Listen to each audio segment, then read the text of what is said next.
It's that time of week once more for Muji and Dan to give you the comic store. It's time to open up those bags and boards, fans. Welcome to Get Your Pulls.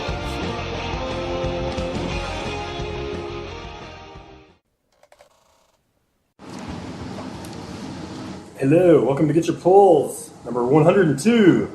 Also number 2 for 2015. We haven't gotten together. Hey, we're back again, at least making it on a monthly schedule. We're getting to you with some regularity. Let's face it, maybe you don't have time to listen to us yap about comics for an hour every week anyway, so maybe you can just listen to us yap for an hour once a month. Yeah. We'll see. Now, with 4 busy, active men, we have a difficult time sometimes getting everybody together. So, but we I have a girlfriend now, so. Oh, Helps that when I give definitely people my new changes phone things. number. Yeah, and it helps when Jay communicates with the outside world. Yeah. Yeah, but let's be real. Anybody that listens to this pod, they've got the time. So listen up, 2 fans. We're 4 strong. Fantastic 4 of Get Your Pulls. A lot of crap's happened in the last month. They just announced a shit ton of stuff. So Marvel is doing like kind of a mini relaunch after they're doing every event. I saw the solicitations for May. They're doing every event they've ever done. They're doing a Planet Hulk. They're doing a Secret Wars. That's their big one. I'm excited. I'm more excited about the Marvel stuff. So yeah, They're doing a Lay it on lot. us. I don't know what the hell they're going to do after that. We're going to have a new Daredevil. That's when Mark Waid's going to be gone. So there's going to be a new Daredevil writer. So Yeah. I'm hoping that they put that in the hands of someone capable. Bendis is leaving X-Men books. So there's going to be that's a new hard X-Men loss. writers. So hopefully they put that in the hands of he someone writes capable. so many books though. It's like it's okay if he like Yeah. hands it over to They somebody announced else. the first ever all-female Avengers on The View because that's what they do. And That's the new thing now. it was Female everything. It was another non-gimmick on The View. It's not a gimmick when you have Rosie O'Donnell announce it on morning It TV. makes it more of a Don't gimmick. call that a gimmick. Yeah. But it does sound cool. It's the girl that writes that new Miss Marvel, which is a bunch of different websites picked as the best comic of the year, and That it would sells be really well. I Jill feel Willows. like I should be reading it Yeah. just because of Yeah, all the my buzz. girl's got the first trade paperback and she likes it, so that's something. Well, yeah, that And speaks then, volumes, I think. Yeah. And then she's writing it, so it's going to be a bunch of She-Hulk. Basically, it looked like everyone. The female Avengers for Marvel is like every female in the Marvel universe. Yeah. So You got females everywhere because, like, there's Amazing Spider-Man, but, like, all the other Spider-Man books coming out are female. that's another thing. Yep, This so whole You got Spider-Verse thing. Silk came out Woman, today. and It spawned- Spider-Gwen. Sweet. It Yeah, has spawned- well, we gotta wait. That has spawned a That's one thing we billion- should probably talk about. we got no polls this week. No polls. The They got- weather I deprived us got of our polls polls. today. You did? They Did were come in out? today. I see. He told me to wait till Friday. He told me I'm too. waiting till I tomorrow. got impatient to call, and the new guy picked up. I listened to Yeah. that buddy, that bastard. He told me to come in He Friday. threw us off. I got to I get live- in there. I live like a minute away now. I didn't put Good. Silk on my list, so I want to at least get that number I have one. the number 1 if you want Dude, to check it out. dude, Okay, well, you if gotta I don't- grab it if I don't- because Midtown Yeah. was limited to 1 per customer, so Oh, they apparently damn. expect it to sell out. So you Wow. gotta get in quick. Maybe the weather will save you one. We got a couple of local comic stores now, so if I can't find it at the Well, traditional, We I have could go to one. the We other have guy. one that has back issues. So Yeah, we got some. We got a couple of gaming stores that dabble in comics. I That's think better than Infinity nothing. Flux is good for like they'll occasionally have some issues that have sold What out. about the last Yeah. month's Yeah. worth of issues? Yeah, usually, yeah. on the wall. So that's my backup. Yeah, If I don't put something on my list or forget about it. There's 18 Marvel events. They tried to copy the Batman Eternal by doing the weekly Wolverine. Apparently, yeah. one of the worst-selling books they have. So, I know why that is. oh, I know why that it's not is. good. There's a reason. Well, I mean, I love Wolverine, so I'm obviously going to pick it up. But Yeah, it's, Yeah, that's how they get you. Everybody has that You know, one book. that's how they Like, get you're you. going to buy it Yeah. no matter how good or Killing me. bad it is. I mean, I Yeah. guess the plus is Mr. Sinister shows up, and he's like Yeah. a cool villain. It's They like put- a fan favorite. They put Scott Yeah. Lobdell and Batman. I'm gonna buy it. I'm Yeah. gonna cuss it. Oh, I'm that, gonna buy it. that Lobdell. I will hate read it every Yeah. month. Every week, I may tweet about it. I may do some embarrassing things. He's one of those guys that might rewrite a decent book. He's but not usually terrible doesn't. all the time, but Yeah. at the beginning of the New 52, he had a handful of bad books when there were so many good books. So I think maybe he took a little too much shit. He wrote some great X-Men stories in the 90s. Yeah, he had a really good run in the 90s. And he He- did the relaunch of Heroes Return Fantastic Four, which was pretty good for a few issues.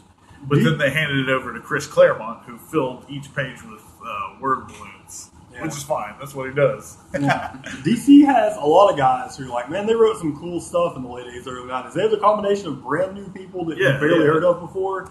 And then it's like Dan Jurgens and like all these guys that you're like, man. I like Dan Jurgens. Wasn't he writing Superman comics like 30 years ago? Was. He was. That's kind of amazing, though. He can still, like, that's one of the only Convergence books I'm looking forward to because he's writing and drawing. It's like, fuck, I want to see what it's like. Well, I'll take us over to DC.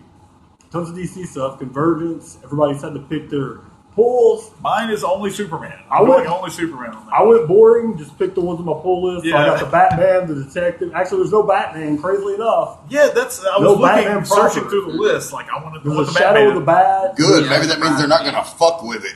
Yeah. There are a few titles that are going to make it past Convergence and keep the numbering, or not change numbering. Yeah, there's a lot that keep doing that. I mean, they cancel a ton of stuff, but all the main ones, all the Justice Leaguers are keeping their books. One of the main books I'm looking forward to post Convergence is the Brian Hitch Justice League of America. Like, I was kind of psyched about the Jim Lee, Jeff Johns one, but I didn't really feel like picking up. Brian Hitch is one of my all-time favorite artists, so I have to get that book. He started writing that so long ago, though, that it's probably like long-haired Superman in it. He probably just going to be wide out. Not that long ago. It can't be that long. Maybe he had the idea gestating for that long, but I don't know. The cover alone was enough to sell me on it because it's just it's so great. Announced a bunch of stuff that people are excited about. That's my big one. Big shakeups coming all across the board, really, in DC and Marvel with these events. They're looking to freshen things up a bit, and sometimes that can be good, and sometimes it can be scary. I can't decide if I want to get regular Convergence book or not. That's the one that's on my list. I'm like, I can't decide because I'm not crazy about who's writing every one of them, but the artists are also like Jim Lee's drawing one of them. Like, they've only been really good artists for most of them. So Jim Lee, I think, is drawing the next. Morrison. The next Multiverse is supposed to come out. Apparently it is out, and I can't get it yet. Yeah, they've got some cool stuff, but that's the masterpiece, the Nazi Superman. They've got some cool things in it where it's basically the different eras, people fighting each other and stuff, so that's cool. It'll be cool for a 2-month thing, like it's not a big deal. Yeah. Coming out of it, what they've said is all the regular books are going to have, for the most part, the same creative teams. They've shook some of them up, like Jeff Johns is off Superman. Yeah, and I think that might be okay. The guy that wrote it, though, wrote some graphic novel. He's somewhere. I think he's Chinese. He's somewhere from Asia. Yeah, and he wrote like a book that like won a bunch of awards for because he wrote it from being an immigrant from Asia living in America.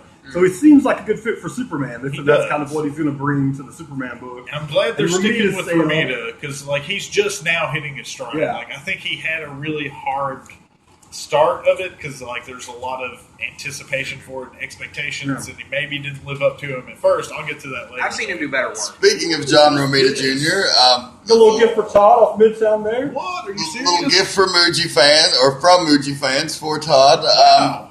I guess he's been with us probably over a year Is this now. Fucking signed? Are you kidding me with this? The great Muji had to pick him up a gift when he saw this signed John Romita Jr. and Klaus Janson Superman off of Midtown. So there you go, Todd. I am in shock right now. This is Don't pretty feel awesome. crazy. Midtown sells their. Oh my they god! sell their I didn't comics even see the Romita Jr. signature on this. Holy crap, Muji! Yeah, they sell their comics for cover when they're extra signed, so I didn't break the bank for it, but I saw it on there when I was ordering some Star Wars comics and was just like, holy crap, man! Todd would love this. Of course I love it. Got the certificate and everything, good to go there.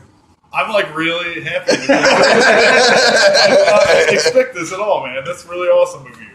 Shit, I feel like I should have gone or something. Nah. Jeremy's the only one left out. Dan got a free hardcover. Got to do more than 2 apps before you get this is only his third show. Gotta pay your dues. Good, Jeremy. He's paying the dues. That's right. Yeah. Well, thank you again. That's You're welcome. badass. Holy crap. There's a bunch of good DC books coming that look. I mean, there's a bunch of interesting ones. We'll say that. I saw Bleeding Cool was running with this, and I think it's a good idea. They said they're Batgirling half the line. Yeah. Because they've had a really positive reaction to making Batgirl a little more modern, making it different. Oh, yeah. So they've decided to make a lot of the books kind of different because it did really feel they did do a good job describing it. where at one of their conferences, where I think it's Dan Didio said, we had different genres, but they still kind of all looked and felt the same. Well, now they're going to have the different genres that are actually going to look and feel different, where you're still going to have Capullo and doing Batman, and it's going to look like the Batman, and it's going to feel dark and everything, but then you're going to have the different crazy books, like the like Batgirl is now, it's like the same, which is actually cool, the same writer for Batman Now, and then Annie Wu, who draws all the Hawkeye ones that are about female Hawkeye. Yeah. She draws all those. She's doing the Black Canary book, the art on it. So that's one that a lot of people are looking forward to. There's a whole Damian book where they're letting who's it that draws Batman and Robin right now? Tomasi was writing it, and then he was writing it, and then I can't remember off the top of my head, but the guy who's drawing it is going to write and draw the Damian Son of Batman book. That's pretty cool. It seems like they're doing a little bit more of that, where the same artist and writer kind of there's a couple of books like that. Like Todd McFarlane's Spider-Man. Yeah, I like that. It's cool. So there is some cool stuff like that going on with them, and then that Batgirl love is kind of expanding into the Marvel universe a little bit here in the next month with the Spider-Woman is getting her redesign, which is essentially the Batgirl costume, but it's now repurposed for Spider-Woman because everybody thought she was so sexist in that first issue where she had her ass hanging up in the air. She had that big fat booty. That big fat spider booty. Fat old booty. Yeah. So they're like, okay, give her the jacket so she's less sexual. And that's what people like now. So somebody looked at it and was like, this might give someone a boner. This might give a kid a boner. You're out of here. These boners get everywhere. Yeah. Oh, thank you. All sorts of new books coming. I mean, Image is always announcing a ton of books. I think last time we talked about the Expo, but there's a ton of books coming from them too. So all sorts of stuff in that respect. And not really been a lot of movie news lately, other than, of course, actually one big movie news I forgot about. The Spider-Man. We got him back. We predicted this on the last episode, mind you. We talked about this in depth. We even came up with our own conspiracy theory. Was the Sony hack all a ploy? Table knocking in that last issue for Marvel to get the rights to Spider-Man back. Now, possibly a little more credence to that conspiracy theory. I could not be happier with it, man. That's so great. I can't wait. Apparently, Sony came off with like a little bit more money for Marvel for the Spider-Man movies. Marvel's getting a bigger cut. And in return, Marvel gets Spider-Man for Avengers, which is obviously going to help the Sony movies have more people watch it because it's going to be part of the Spider-Man continuity. So that's awesome. You got to think, because in turn, maybe there might be some leeway with the Marvel characters kind of bleeding into the Sony Spider-Man. People have already been talking about how that could be a possibility. And how they could possibly even bring like Punisher or Daredevil into a Spider-Man movie. And kind of have that own little mini New York universe, which would be cool. Recast, thank God.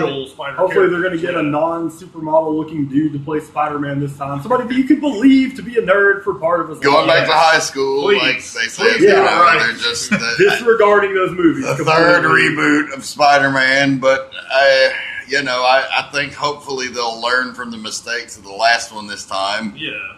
Yeah, exactly. I mean, they could go full reboot, put the people in order, like do like if they put him in high school, then he's not dating Mary Jane, and he's not dating Gwen Stacy. Another big issue is will they go ahead and do Miles like ultimate PC relations? Put him that's another conspiracy multiracial Spider-Man out there. Theory that I thought of is that they could have a young Miles who then shows up in some of the other Marvel movies. It's not Spider-Man. Like, okay, we'll do this, but you have to let us use Miles as Spider-Man in our movies in the future. That seems like a possibility as well. I think if they're going to do that, go that route, this would be the best time to do it seamlessly, where it's like, okay, Miles is just Spider-Man. And they seem in their comics... People might not care as much. They seem to always preview in their comics what's going to happen in the movies. Like, they started pushing Guardians before the Guardians movie stuff. Now it's happening at the end of, like, all these events. The Ultimate Universe is going to be part of the regular Marvel. They're clearly pushing Miles right now in the books. The Marvel U. There he is. I see him right there. Yeah, that makes total sense that that's what they're going to be doing. But that's big, awesome news to everybody that... for everybody in general, even if you like the Spider-Man movies, but especially for somebody like me who did not like them, that gets me really pumped up. Oh, yeah. I prefer the Sam Raimi to the. And they also pushed back the Mark schedule Webb. for all the rest of them just for that purpose. Yeah. They came off one of their spots so that Sony could put Spider-Man in it. So everything past, I think, Avengers is like now pushed back a little bit. Well, they're allegedly saying they're still rightfully doing so. the Spider-Gwen movie, and they're still doing the Sinister Six movie. But I kind of don't think that's going to happen. I think they're that's gonna more I don't know. lip the whole service. thing. Maybe, but I think that gives those movies more credence because it's like if they are factored into all this, it's like they can be something better than they were. It's like If you take the Sinister Six movie as an origin for all those characters, Yeah. and you get rid of the fucking shit-tastic portrayal of the majority of them in the two Mark Webb movies, yeah, then I'm more okay with that. I think But I that's- don't want to see those fucking characters No. live on because they suck. I think that's kind of what they're thinking about going with. But like Spider-Man has always needed help fighting the Sinister Six, except for maybe their first appearance. Like, what if Iron Man shows up and helps out? I mean, like, you can't just have a movie with just the Sinister Six. Or that's- Spider-Man has to show up to fight them. Well, or that's it's not a the movie. perfect thing of why Daredevil and Punisher could also Yeah. pop up.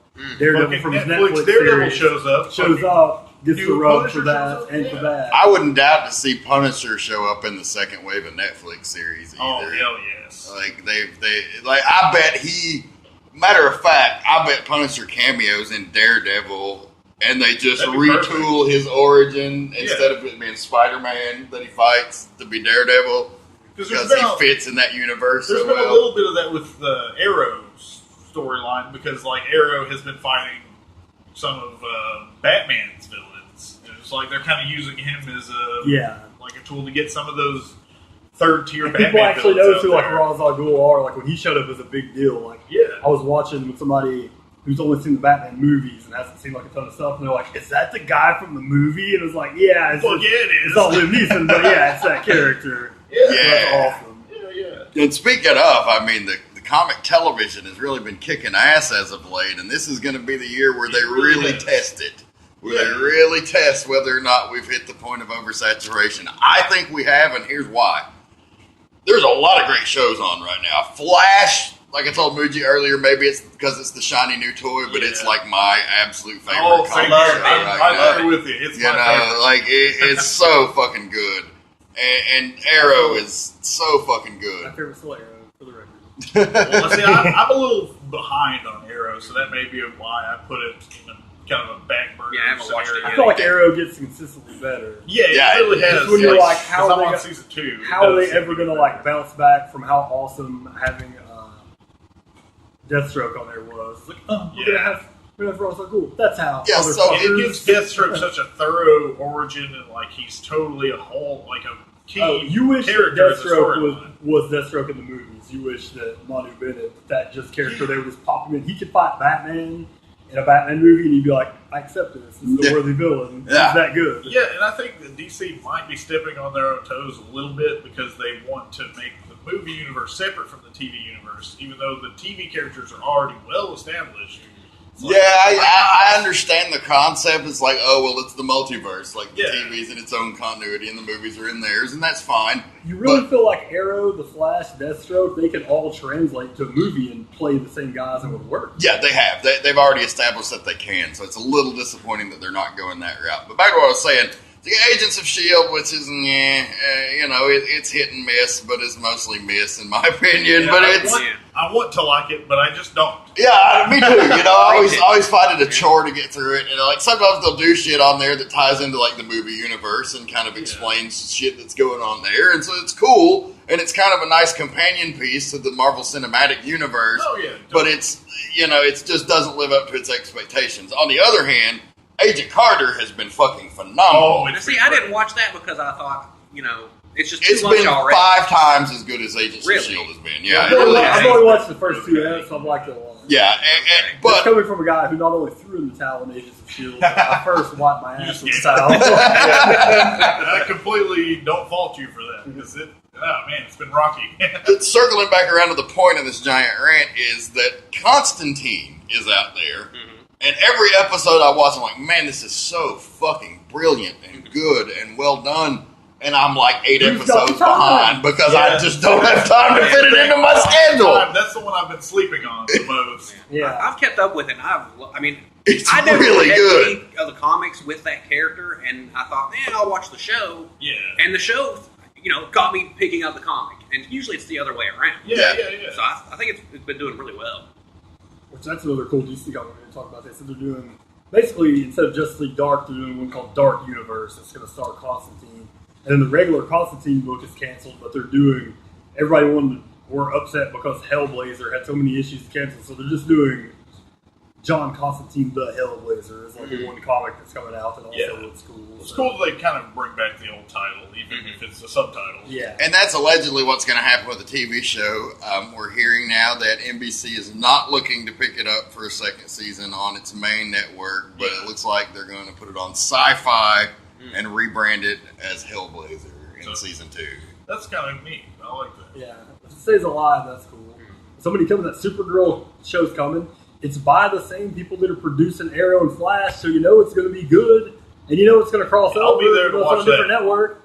But it's like, that's another one. Yeah. That's another one's going to be out. They said it's probably going to come on Mondays. And Daredevil's coming soon. But at least it's on Netflix, so you sit down on Saturday it's at 1 on every o'clock day. and It's Saturday on at Netflix. 11 o'clock. Right. Yeah, that's true. Well, really, when you think about any of those shows, how people watch TV now, it's on. Every show's on every day. You can go back and watch Flash. You can go back and watch Agents of Shield whenever the fuck you want. That's the what's thing. so But great about these it. shows like Constantine and Supergirl are dependent on first-run viewers for their ratings to keep them alive. And if there's so much shit out there that the diehard fans aren't tuning in, Even the CW, you got a problem. CW's not as much because they're a smaller network, but at least Gotham is a ratings juggernaut. Oh, That's didn't even going mention nowhere. Gotham. It's great. Speaking of, and It's yeah, so like great. Gotham has been it's great. right up there with Flash and Arrow. I think like, that's been the one show I expected the least out of, and like Me I too. just can't get enough. I was like, it's on Fox, and everything else they've done that's in this realm. Like the Sarah Chronic articles was like, it's okay. Yeah.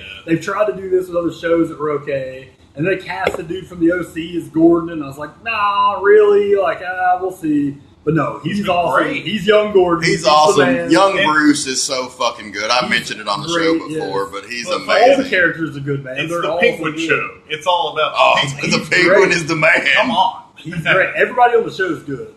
Dude. So it's another great show. Let's talk about this week's episode for a minute, just since it was the hot topic on the water cooler this week. But yes. And another one with Fish Mooney. Another thing, I was like, oh, Jada Pinkett Smith, don't love her. She's great at it. Oh, yeah. Well, she started out in the first few episodes being like really hammy and over the top, but she really reined it in and made Yeah. it something way more than just a cheesy. I don't think, role. to answer your question, I don't think it's the real Joker. Yeah, I don't I don't necessarily think think it's so ever going to be either. the real Joker. At least I don't think until so season either. 2 or 3. I think it's just kind of those little teasers to like make you think. But the kid did a great job, like when he went into Joker mode and started talking. Like it was this wonderful blend of like Hamill, Nicholson, and Ledger. You know, like you could tell he took the 3 influences. I see that character as the ultimate red herring because we all know from watching the show that like they want to fool us into thinking that's the Joker. There've been 3 or 4 possible Joker scenarios. And like this one is the most Joker-y, but it's I like think- it probably isn't even him. Yeah, and DC's been so, like, good about continuity, like on a lot of these shows. I think maybe later on, like really late, they may, like, throw some of these people in there, like, for multiple episodes where you always are wondering which one. Allegedly, we're getting the Red Hood gang Well, I was gonna say, in the season that's 2. the last.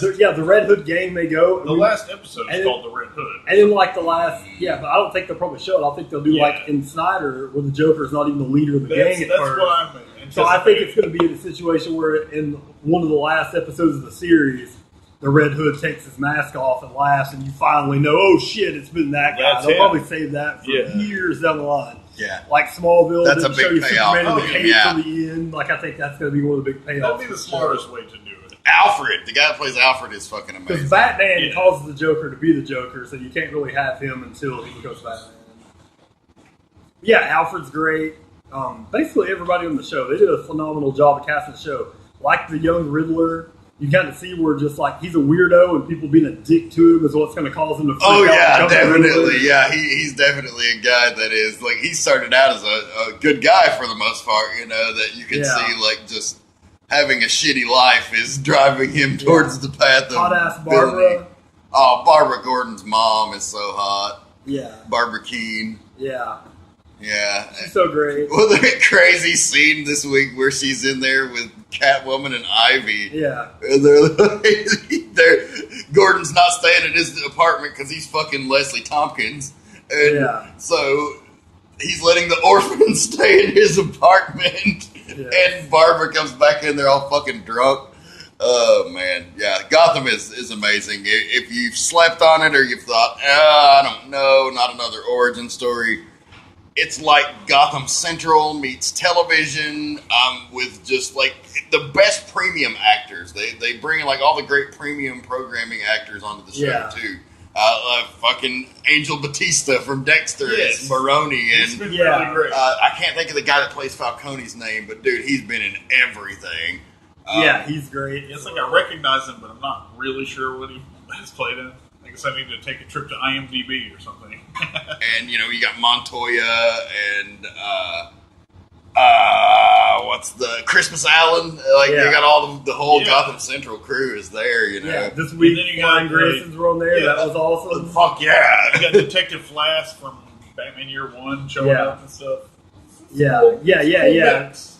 the one that Gordon had to beat his ass in Batman Year One to prove he was the man. It does kind of step over Year One here and there just because of the timing. Because you're getting so much more Falcone and Maroni that it's just, it has to be, there has to be more stuff on there. But, it's been phenomenal. Yeah, Comics TV is awesome. Comics TV is like one of the bright spots of entertainment right now. Oh, yeah. Got a big summer coming up for movies. Excited about that. We've got Avengers: Age of Ultron. I think. That's the big one right there. And then Ant-Man coming, which that one's the one definitely that has the most question marks for Marvel. Yeah. Like, is it going to be a big hit or is it going to be their first kind of flop? I don't know. And this is just a fucking taster for like beginning at the end of the year when we get Star Wars. And next summer, fucking Batman versus Superman. And Captain America 3. And Captain America 3 Civil War with Spider-Man for his first Spider-Man and Iron Man. As excited as I am for this year of comic nerd movies, next year might even be better. I'm the most, I just can't help it, even though it's got way more question marks. And Civil War is going to be great.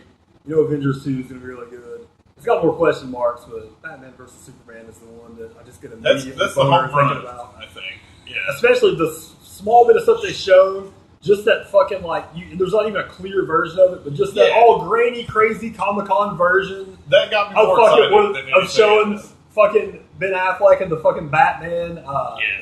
In the Dark Knight Returns suit. He's got that metal suit. Yes, and staring down Superman, you're just like, it's happening. Yeah, I mean, this is an unprecedented thing. This is like the first time those two characters have ever appeared on film together. And if you've seen the pics of Ben Affleck as Batman, he's physically more imposing than Henry Cavill as Superman. So it's like, he's jacked if he's up. a Superman, if he's a man that's going to fight this superhero, he's going to have to be big as fuck.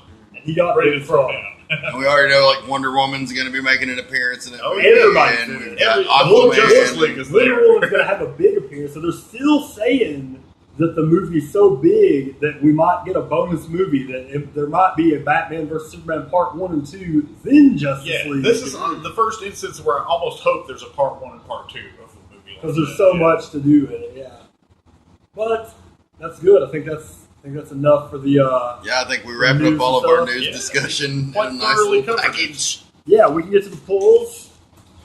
I guess I can start her out with a few of the highlights. We'll all do our highlights and our pick of the week. Some of the best books. It's boring, but they're always the best books. I got Saga came out.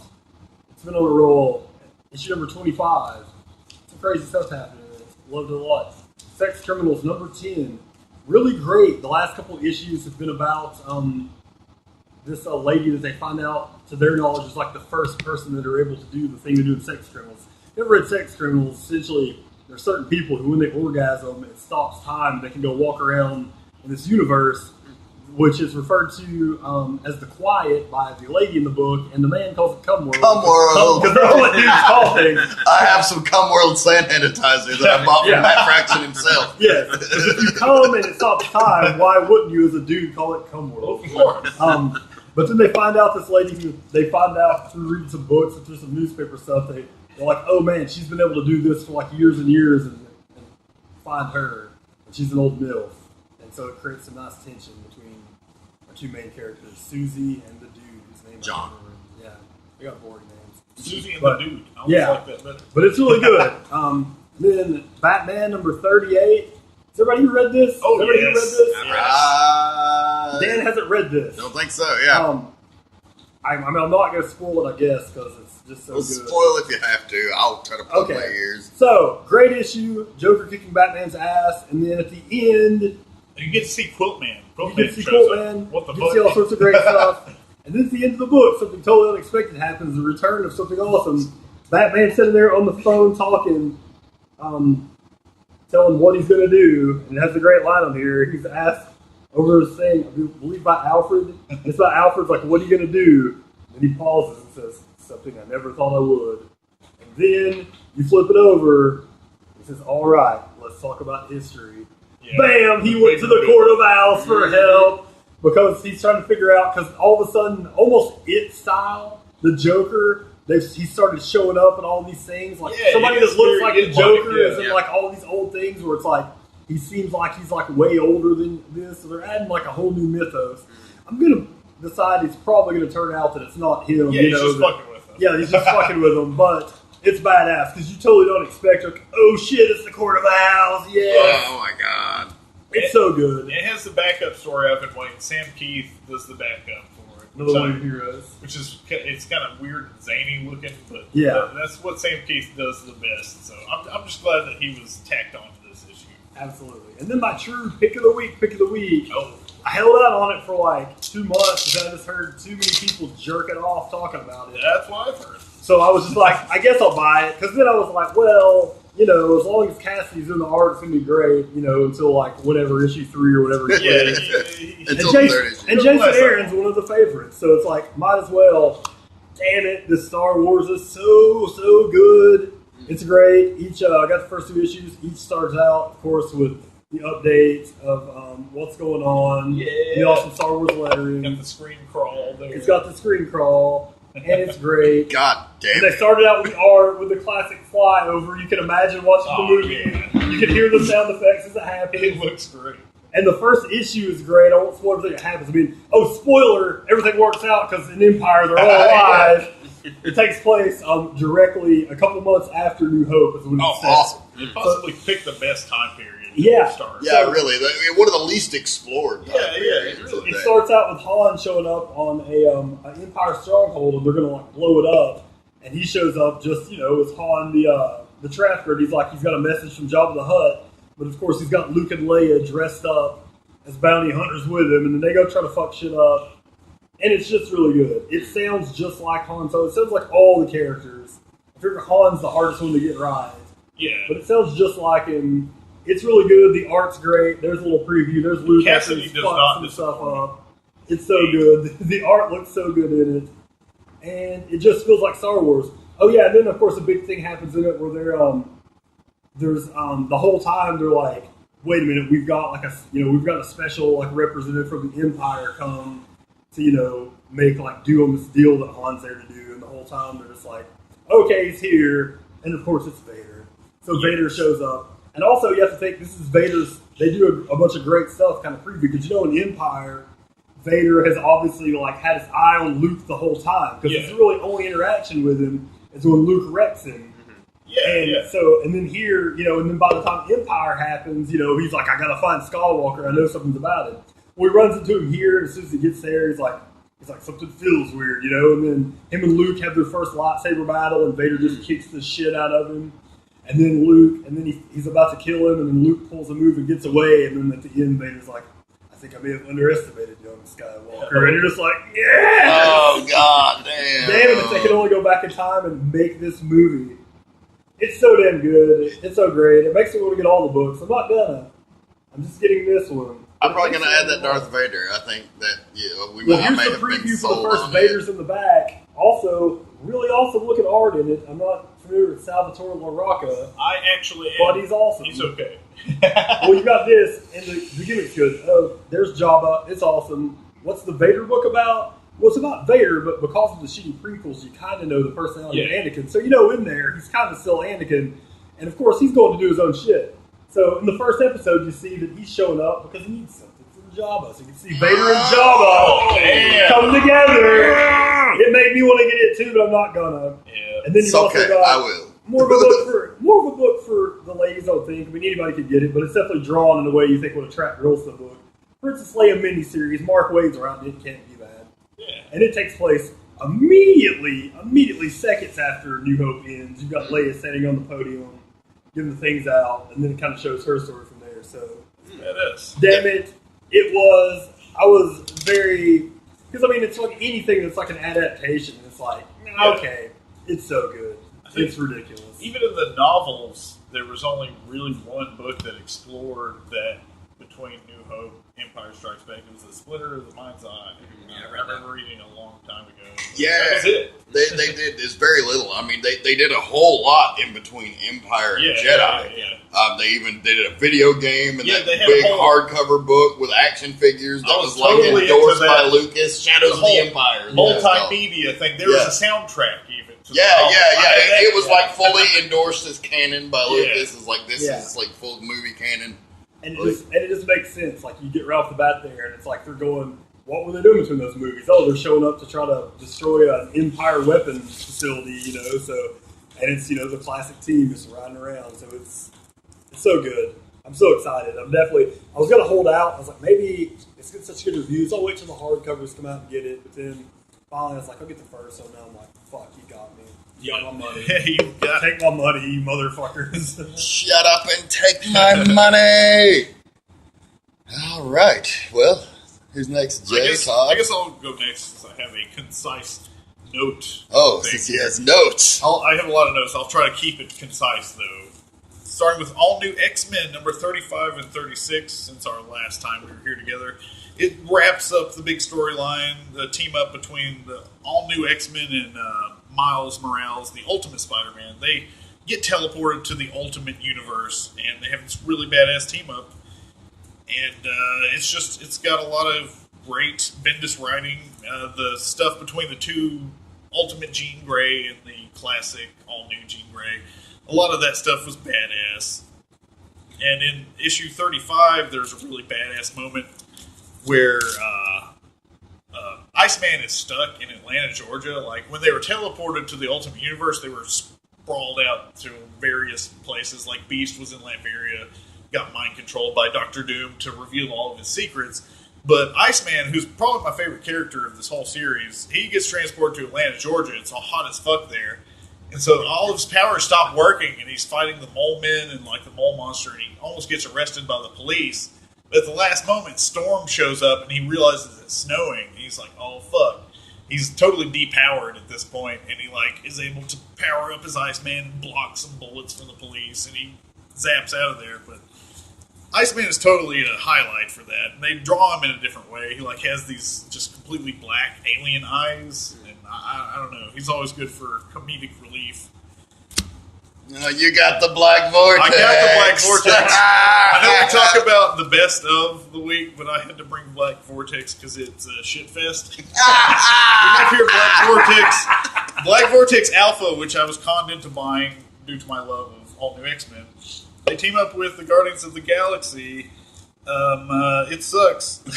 They got Ed McGuinness, who's a really good artist, but he did a complete rush job. It's a double-sized issue, and I guess he wasn't cool for it, but they went ahead and printed it anyway. There's got like 4 inkers on it, and it has a substitute penciler that kind of helps him out on different panels and even different whole pages or 3 or 4 pages in a row. So it's just a bloody mess. It's a bloody mess. It's all. They should call it the Black MacGuffin because they're all after the Black Vortex, which is just a magic fucking transdimensional mirror which makes you crazy powerful or something. It's a mess, and it's kind of a shame because I love all new X-Men, but It's going to be tied into the next 2 issues. So the Black Vortex is what single-handedly has caused me to drop Guardians of the Galaxy. I know. It's a shame, dude, because they're both pretty good books. I did drop Guardians already, but All New X-Men has been consistently great, even through the team-ups or whatever. So I'm going to stick with it. Hopefully it comes out on the other side as good. We got the Amazing Spider-Man, number 13 and 14, the wrap-up to the Spider-Verse storyline. In 13, we have Kane. He takes the fight to the Inheritors, and he turns into this badass spider monster thing. Because he's got all these crazy extra powers because he's the other or something. Yeah, I wondered about that when I saw it. Yeah, so he's I don't know. he ends up killing Solus, which is the father of the Inheritors, and in turn getting himself killed in the process so he can be used in the next issue as part of a big ritual to kill, or they use the blood from these 3 different spider people. One's Kane, and then you got Silk and the Spider Baby, Spider Girl's little brother.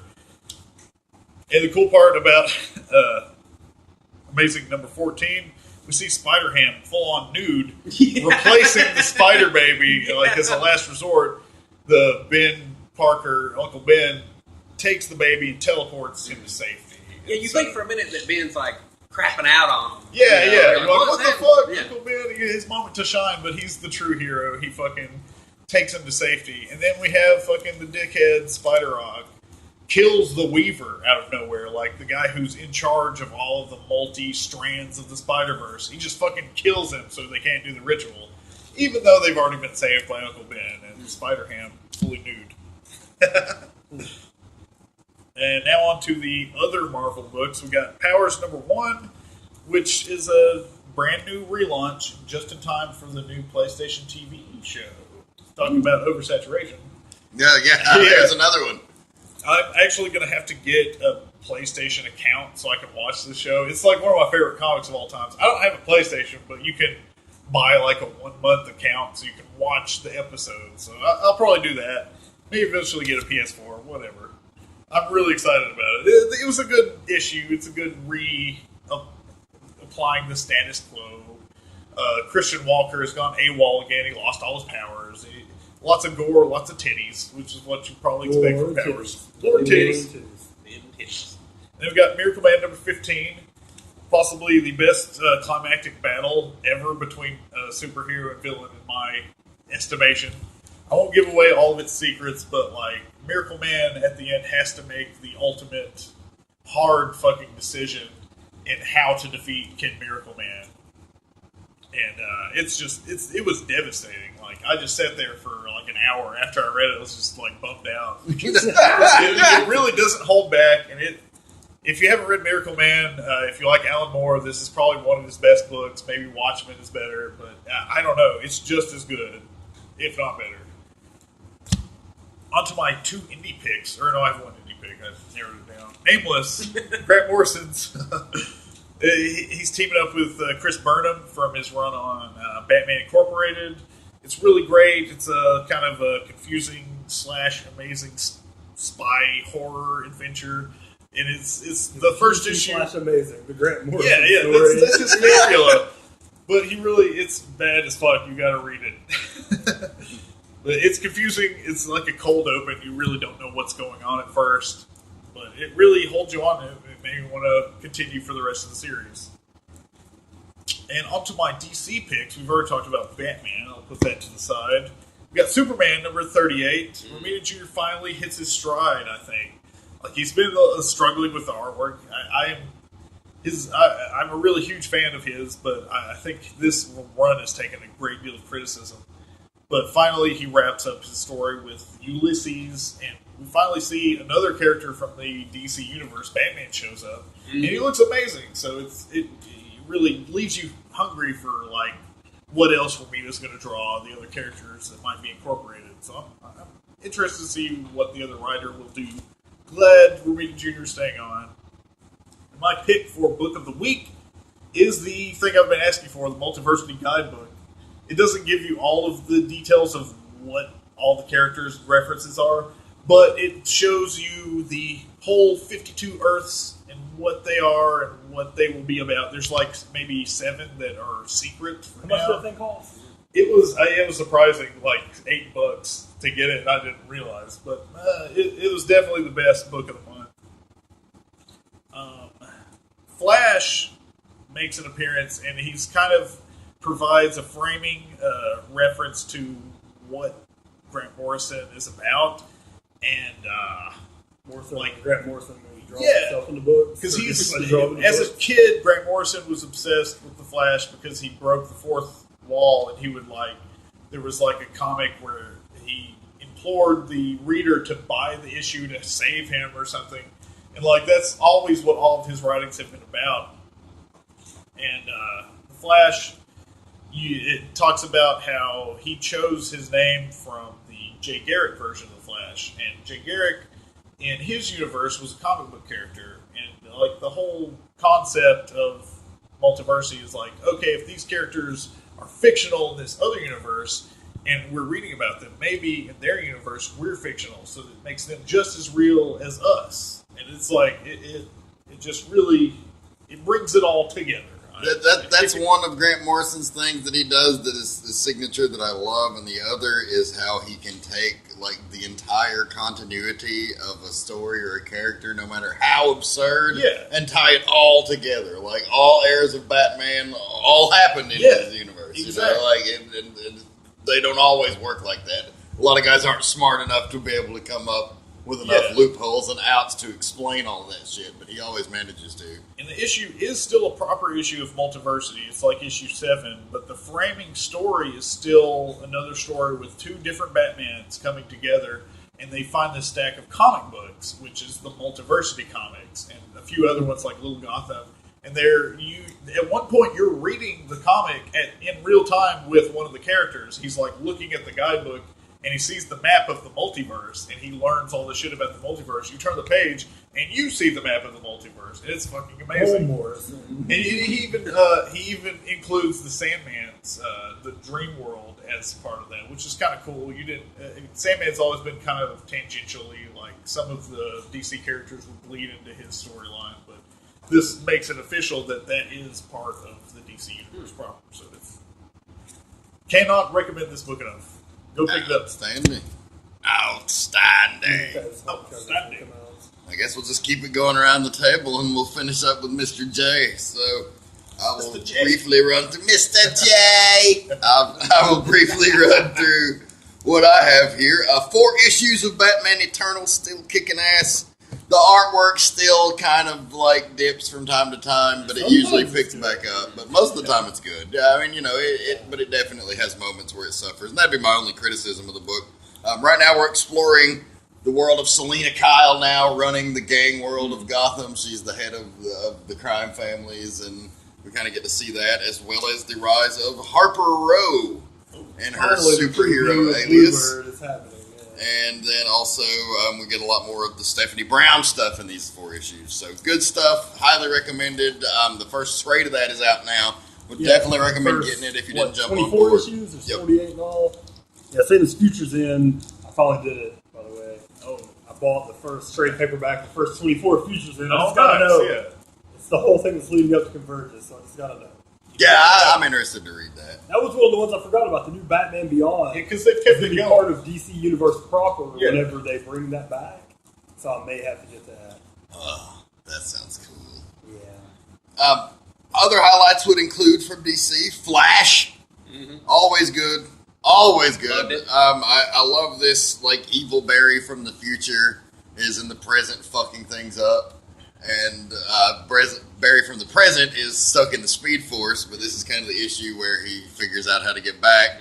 And so the shit's going to hit the fan when he comes back and sees this future Flash fucking up his world. Basically, he's just an old, jaded version of Barry who, he's ultimately realized that to save all these lives that he would have just been better off killing the villains, but it makes him a very warped, fucked up guy from doing it. So he goes back in time and starts killing villains at different points before they commit these horrible atrocities. And he finally gets all the way back to the present, and that's where he is now, fucking everything up. So the Flash has been amazing. Aquaman has also been amazing as well. Jeff Parker has really hit his stride with this Maelstrom arc. This is the issue that we find out Aquaman's mother is not dead. She is alive. And Aquaman makes her debut in Aquaman number 38. So that was pretty cool. There's some stuff that they've kind of made the whole thing about. Even if you most recently go and watch the DC animated movie Aquaman or Justice League Throne of Atlantis, which is kind of based off of the Jeff Johns Justice League Aquaman story plus his first arc of Aquaman. It's kind of all combined into one movie. Very good. You should check it out. I like that they keep the DC animated universe going. Yeah, absolutely. And this new 52 continuity There's always is something pretty interesting. coming out. Yeah. And there's always more to come there. Smallville is always a highlight. This last arc, continuity. They're like the big crisis is happening finally in the Smallville universe, we've gotten literally any character that's ever appeared in Smallville and other favorites from other series that got canceled that they just threw in here for like what the fuck, like Aya from the Green Lantern animated series, the popular AI companion of the Green Lanterns that. She was never in anything else, and the series got canceled, and it was like, oh, well, I guess fucking Aya's done. It was like, no. Finale. She pops up in the Smallville last arc, so that's pretty cool. Walking Dead's been kicking ass still. I won't go into detail about that because I'm about an issue behind, and I've got a new issue to pick up this week, so from last week that I don't want it spoiled, so I'm just not going to talk about it. Don't you hate that? On the shitfest end of things, just real quickly, I have to say, it feels good not to be the only shitfester. I got Green Lantern Annual number 3 on accident, and they told me I could bring it back in for a refund, and of course, what does my dumbass do? I sit on it in the car on the way to the comic store. So I can't give it back. So I had to fucking read it. We can clearly see the outline of your ass on this issue. You can't give it back. And it sucked, but to be fair, I hadn't read the fucking 10-part series leading up to this finale, so I mean, you know, maybe with that context it would have been better. And then also, I tried out Uncanny Avengers number 1, the previous series, one of my favorites. They relaunched it at number 1. Still Rick Remender, but coming out of the events of Axis, I have no idea what the fuck is going on, and I just wasn't feeling it, so I dropped it. I just dropped it out of nowhere. And then another highlight would be Sons of Anarchy, just a little one-off issue on Bobby Elvis that was fucking awesome. It was an awesome story about these fucking Canadian fuckers with money, these Canadian posers that are just like, they work in a fucking like office, you know, and they're like talking about going golfing and shit. They're like upper middle class white folks. They go in there, they want to go to Vegas, and Bobby's the Elvis performer at this fucking joint in Vegas. And they're like blowing their money, and they go to the bartender, his like bar's dying and shit, and he's like, man, these guys want to pay big money to hang out with a real biker.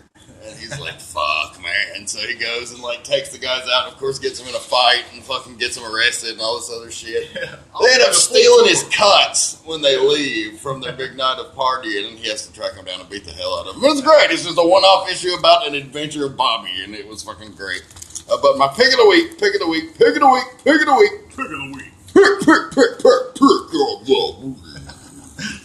will be...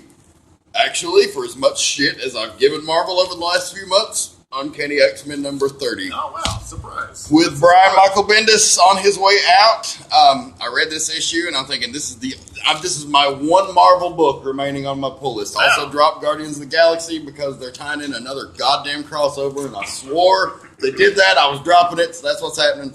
So... I just don't understand. I have more Marvel than probably anything else, I think. They're still coming out of... they just do too many crossovers for my liking. Yeah.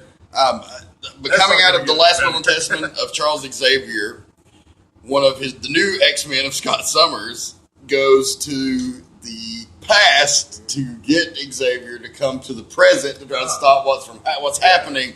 And of course, he's like, "You're fucking crazy! Like that'll ruin everything." And she's like, "No, this Omega level mutant is so fucking powerful. Yeah. If you don't come back, then he's going to kill everybody." So that's kind of what we're left with at the end of the issue: is Xavier coming back? And probably because it's Marvel and nobody stays dead for more than a month. Yeah, it's about. But still, it's just very compelling writing, and like he's tied all of his shit in together. And they did this deal where S.H.I.E.L.D. killed Cyclops and the fucking other mutant and Ileana.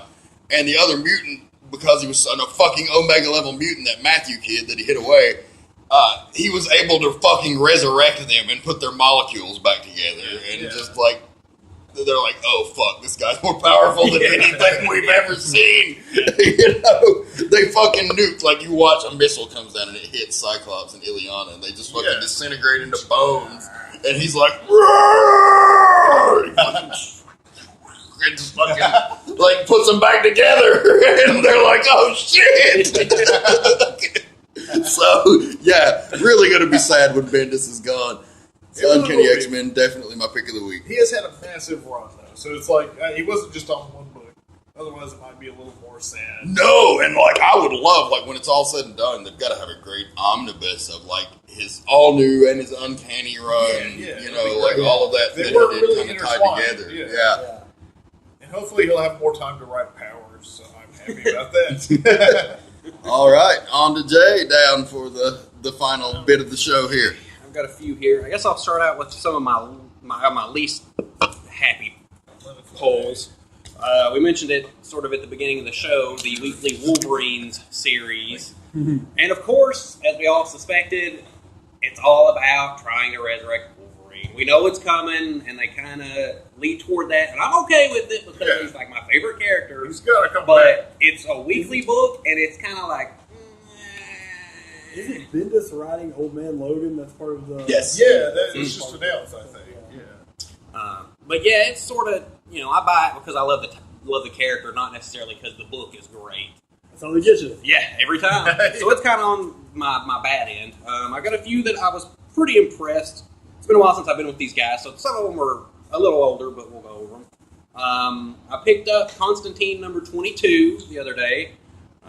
I didn't get into this character until the show came out, and it got me picking up the book, and I've thoroughly enjoyed it so far. It's been really good. I've checked that out. Of course, Superman 38. Everybody, you gotta love it. It was really good. Superman's got that new power. Yeah, which is, as if he wasn't powerful enough. That. He gets. Oh, is that where it debuts? I thought it was a different issue. Yeah, that's the big moment I forgot about. So if he wasn't super enough, he's now more super. Yeah, well, he's more and less because he can do like this crazy nuclear blast, but afterwards he has no powers. Right? Yeah, he's like a regular human. Yeah. And what about him spoiling and telling? Now Jimmy Olsen knows the secret identity now. Like apparently he's having I need to talk to somebody. It was a cool moment. It's like I don't know what the continuity was before. I'm pretty sure did Jimmy Olsen know he was Superman in the old continuity? So that's kind of a new direction. I think it's cool. He has someone to share that with. So I don't know. There's no telling where it's going to go. I'm excited to see where it's going to go. And of course, Batman. Everybody, you can't not love Batman right now. It's just great. I picked up on the recommendation of Van, Witches number 4. Oh. I got picked up number 3. Loved it. Picked this one up. Love it. 1 and 2 still in stock on Midtown. I need to get those. I haven't got them yet. You really should. But yeah, this is kind of like my new get excited about. And then, as my pick of the week, Spawn issue 250. The long-awaited 250. It's a huge book. It's long as crap. So you're going to be in the bathroom if you read it in there for a while, I can tell you that. And let me say, Spawn is one of the major characters we provided very little coverage to on Getchyapulls. Not anything against him. It's just never been a book that we've all picked up. I remember reading a lot of early Spawn in my high school days and really digging the shit out of it. So, I'm excited to see what he's doing now. Well, I mean, they definitely went in that different, more artsy kind of direction with it. A lot more plot-driven story. It wasn't as superhero-ish, Yeah. But I think with 250, and after they're doing Spawn Resurrection, I think next month it's a one-shot. I don't want to spoil 250, but it will actually be Al Simmons doing it's like things. Return to it's the form, return, kind of, and speaking of, I guess I'll go through the book first. I'm interested to see what a little play-by-play is the deal.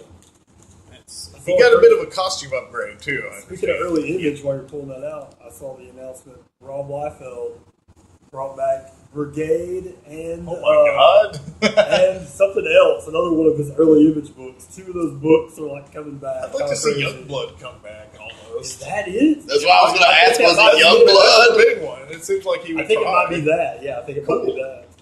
Okay, here we go. So yeah, this book, it starts out, they've been doing the build-up forever now to this book, so it's all coming together. To put it shortly, New York is under attack by all these bugs, like creatures, like snakes and bugs and things like that. And there's like billions of them, and there's a state of emergency declared. They're not letting anything in or out of New York. Things start going crazy in there. Flipping through it here. The artwork is fantastic in this. It's definitely a return more so to the earlier look. Yeah, it had like a different kind of almost photorealism for a while, but now it's got more comic booky. Yeah, it's definitely more comic booky. Sam and Twitch are in this and make a pretty good. Twitch is the one that kind of puts all the pieces together towards the end. So I like that. I mean, those guys are great. That's one of the Bendis' starting books where he started to really hit his stride, where he had a run on Sam and Twitch for a while. It's cool to see them come back. And then there's a whole part of this. The whole part of the book is the kind of the battle against the costume, and now I'm going to forget his name. The new Spawn. New Spawn. I wasn't Whoever that fucking guy is. that's Jim Downing. He is battling the costume now. So Yeah. it's sort of, the whole thing is, the New York attack is in the background, and he's battling the costume, and it's really good. There's a lot of dialogue between him and the costume, they really give it its own kind of personality in this one, which I really enjoyed. At one point, it actually bites Jim Downing's arm off, and there's a spray of blood. It's really cool. It ends up lumbering through the streets of New York after him. It's really, really neat. And then finally, they end up in the alley where Al Simmons, I'm pretty sure he shot himself. Yeah. But they end up at that spot because that's where this dead zone place is. They have a little exchange. Downing defeats the costume. We all know it's going to happen. And then you think the book is over. And then, the ground starts to crack and all this green light starts coming out. And then at the very end, the last page, let me get over here so I don't tell it wrong, is Al Simmons as Spawn returned. It's just what everybody wants to see. Oh, yeah. I was going to show it to these guys, but I guess I'm not going to get to the page. Yeah, right here at the very end, it's just him and a big thing of green light. Sweet. And the very last bubble, word bubble is just reborn. I wonder what costume they decided on, because McFarlane has like a big Facebook presence, and like he had all these like preliminary drawings, and one of them kind of looked kind of Venom-esque. The Spawn costume kind of has a Venom. A little bit, yeah. I mean, they actually show the next month the cover of Spawn Resurrection #1. Okay, so cool. There's a lot of the old there, but they definitely, So does he have the a teeth? bit. Does he have like the teeth on the costume or not? He should, yes. Okay, yes. cool. So that was the one I hoped that they would go with. So I'm super excited about that. Being a Spawn fan from back in the day as a kid, I'm definitely glad to see it's kind of going back in a more superhero-ish direction and not so. It seems like there's going to be more actual battles and fighting villains versus this plot stuff back and forth, which is cool, but it's Spawn. And then I guess I'll conclude the news about the Spawn Resurrection and then Spawn going forward. Originally, they were going to have Brian Wood, who was doing X-Men. He apparently is out. He's not doing it anymore. He's been replaced by Paul Jenkins. Apparently he did Spawn the Undead and several other. He did Hellblazer at one point. So it's pretty exciting. There wasn't a whole lot of news about why Brian Wood left. It seemed that he wasn't really happy with them wanting to make changes to the script he was writing. Jenkins is a very solid writer. But I think that's going to be good. It's going to have John Boy Myers on art. I'm not too familiar, but I'm pretty excited about it. He's actually, I think, currently does. I'm thinking of Brian Wood that's doing Star Wars and X-Men. It's totally excited about it. I think it's going to be great, and I'm excited to see where it's going to go. So I think you should, if you're a Spawn fan from back in the day, pick up 250 because I think it's going to jumping on. McFarlane seems to be stepping back a little bit. He's letting other writers sort of start to take the reins and do some different things. And they can be real good, yeah. So it's my pick of the week. I've been excited about it, and if you liked him back in the day, I think it's going to come back strong. So you may want to pick it up and check it out. Good to know it didn't disappoint because it's like a huge issue for him. Yeah. Oh yeah, it's a long issue. You better have some time for that. But it's worth it. That's nice. Right on. Well, another issue concludes of Getchyapulls, fans. February. The February edition. Hopefully we'll get one more in for February, but if we don't, we'll be back in March for damn sure. Oh yeah, we'll be back. Plenty of pulls, plenty of new good stuff coming out. So whether it's a comic book about a movie from 1977 or a comic book that nobody's cared about since 1990, go get it. Get your pulls.